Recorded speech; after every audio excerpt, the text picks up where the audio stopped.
This is a story about a horrifying and mysterious illness that has begun to spread among the residents of a small town.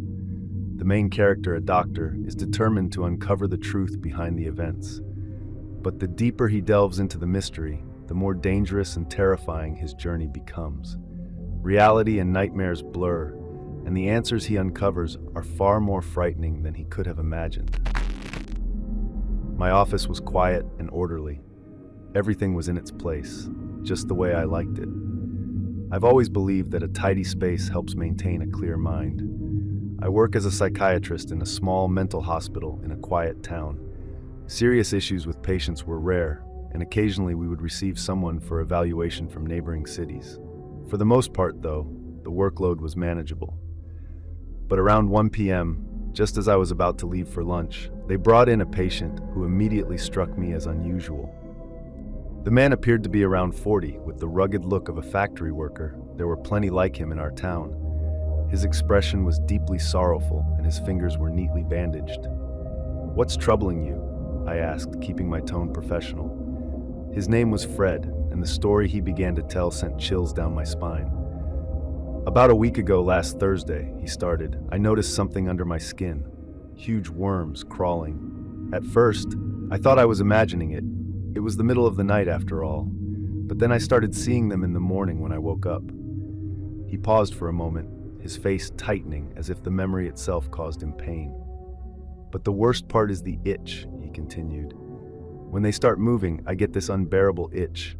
It's so bad that I scratch myself until I bleed. I can't control it." "What happened to your fingers?" I asked, glancing at his bandaged hands. The man lowered his gaze, as if ashamed of what he was about to say. "Yesterday, I felt an unbearable itch at the tips of my fingers. It was so intense that I lost control and started biting them. I tore out several nails with my teeth, and on my thumb, I bit down to the bone. A wave of unease swept over me.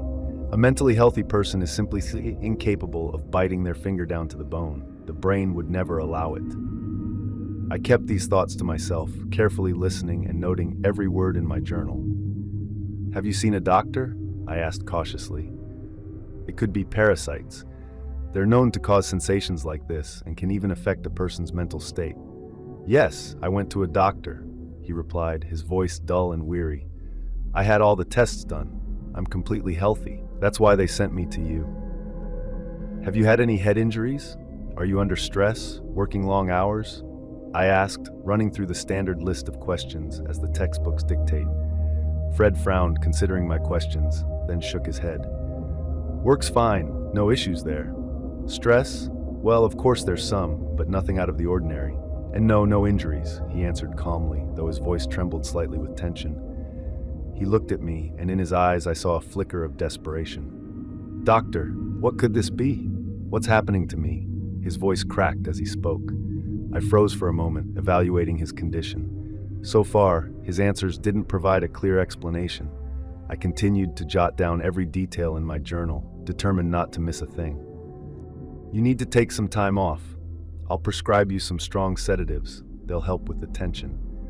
I'll also add a couple of medications to help clear your mind. Come back in a month for a follow-up and we'll decide what to do next," I said, handing him a piece of paper with the prescriptions. Fred took it with trembling hands and said softly, "Thank you, doctor. I don't know what I'd do without you." "It's my job," I replied with a faint smile, though I couldn't shake the unease settling in my chest. I watched as he stood up slowly and made his way to the door. Outwardly, I maintained my composure, but deep inside, I couldn't help but feel that there was more to his story than just stress or overwork. I decided to consult my qualified colleagues and shared with them what had happened to Fred. Each of them fell into a thoughtful stupor, trying to make sense of what I described. No one could provide a clear explanation for what it might be. At best, they offered speculative theories, but even they admitted they weren't confident in their guesses. A month passed. Fred didn't show up for his follow-up appointment. I concluded that the medication must have worked for him, which meant there was no need to worry. Gradually, the incident started to fade from my mind, as if it was just an odd but insignificant chapter in my practice. But everything changed with a phone call from my friend John. Hey, are you busy today? His voice sounded tense, and I immediately sensed something was wrong. No, what's going on? I asked, setting aside the papers I was reviewing. We've got a very strange case at the hospital. Can you come? John was a surgeon at the city hospital, and calls like this from him were rare. It immediately put me on edge. Yeah, I'll be there in half an hour, I replied, already grabbing my coat and preparing to leave. Thanks for coming so quickly. John greeted me at the hospital entrance. His face was a mix of exhaustion and worry. Before I show you the patient, you need to hear what happened, he said, walking me down the long hospital corridor and handing me the patient's medical file. I opened the file and skimmed through the notes as John continued. Last night, the ambulance brought in a patient. He looked horrific, covered in blood from head to toe. At first, we thought he'd been mauled by a pack of rabid dogs. His body was shredded, and in many places the skin was torn off down to the muscle. John paused for a moment, as if struggling to put his thoughts into words, then added, "But during the examination, we realized something else. He did it to himself. He didn't just scratch, he bit into his own flesh. Do you understand? No sane person could do something like that." A chill ran down my spine. The description felt disturbingly familiar, but I held back my thoughts for now, focusing on John's words and the details in the medical file.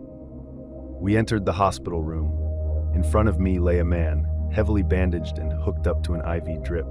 The bandages were soaked with blood, stains so red they hardly looked white anymore. I instinctively held my breath, taking in the unsettling sight. "I assume no one knows his name?" I asked, trying to gather more information. "The police are working on that," John replied. "They found him at an abandoned factory. Teenagers who hang out there stumbled upon him and called the police and an ambulance." "Was he conscious?"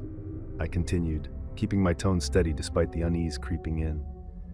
"Yes, but the paramedics had to sedate him heavily. He wouldn't come willingly. He fought back, struggled, even tried to run," John explained with a tired sigh. I turned my gaze back to the patient. Even in his stillness, there was something unsettling about him, something I couldn't quite place but could feel deep down. "Can you show me his face?" "I might know him," I said, trying to suppress the growing unease. The pieces of the puzzle were already falling into place in my mind. I had a strong suspicion it was Fred, but I didn't want to believe it. Not yet. John frowned slightly but nodded. Without a word, he carefully unwrapped a few layers of bandages from the patient's head. It only took a glimpse of his bloodied face for my suspicions to be confirmed. "I know him," I said with a heavy sigh, my voice weighed down by certainty. "From where?" John asked, his surprise evident as he looked at me, waiting for an explanation. "He's my patient," I replied, trying to stay composed, though my voice betrayed the tension I felt. I told them everything I knew about Fred, his strange illness, the symptoms he had described, and the medications I had prescribed for him last month. A suffocating sense of guilt washed over me. Damn it, he came to me for help, and I couldn't help him. John listened intently, nodding occasionally as he reviewed the patient's file. Just then, a police officer entered the room. His expression was deeply troubled, and it was clear he was here for answers. We exchanged brief greetings before heading to John's office to discuss what had happened. The atmosphere was tense, and the weight of unanswered questions hung heavily in the air. We quickly brought the officer up to speed, telling him everything we knew about Fred and his condition. He listened intently, and with each detail, his expression grew more serious. Then, he decided to share something that sent a chill down my spine. "The thing is, this is already the third case this month," he said with clear alarm. John and I exchanged glances, the same thought running through both our minds. "What the hell is going on? Can you tell us more?" I asked, doing my best to stay calm, even as unease began to creep in. The officer glanced around, as if checking for eavesdroppers, then lowered his voice. "I can't officially disclose this information, but you're the only competent people who might be able to help. So please, keep what I'm about to tell you strictly confidential." End of part 1. If you're curious to find out what happens next, don't forget to like and subscribe to the channel. The continuation is coming very soon.